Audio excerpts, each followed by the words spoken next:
Pour les élections parlementaires et présidentielles du 24 juin prochain en Turquie, j'apporte tout mon soutien, ainsi que le soutien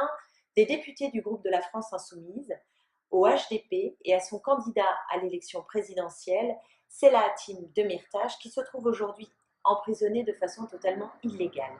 Ces élections, on le sait, sont particulièrement importantes parce qu'elles se déroulent dans un contexte où Recep Erdogan utilise tous les prétextes pour remettre en cause les éléments les plus fondamentaux de la démocratie et pour mener des actions particulièrement dangereuses pour la paix dans la région.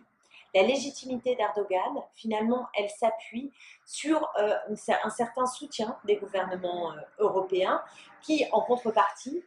s'appuient sur le régime turc pour régler la question des migrants et qui aussi, il faut le dire, entretiennent souvent un climat sournoisement raciste à l'égard des populations musulmanes qui vivent en Europe. Le gouvernement français n'est pas en reste. Le président Emmanuel Macron a reçu en grande pompe Recep Erdogan et dans le monde économique, on sait qu'Areva est engagé dans un immense projet de construction de centrales nucléaires et plus récemment que la filiale turque Flormar du groupe Yves Rocher a profité des mesures de répression à l'égard des syndicalistes pour licencier une centaine de salariés et parmi lesquels beaucoup de femmes dont je veux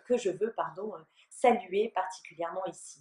Alors, face à ce régime, nous sommes solidaires du HDP parce que c'est la seule force politique qui concourt à cette élection à être véritablement démocratique, à être véritablement progressiste, à chercher et vouloir une solution politique à la question turque, à revendiquer des propositions écologistes et à se dire et à se mettre du côté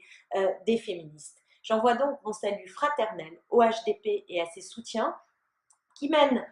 la bataille dans un contexte de campagne particulièrement difficile. Et je demande solennellement la libération de tous les prisonniers politiques et aujourd'hui, bien sûr, la libération de Selahattin Demirtas.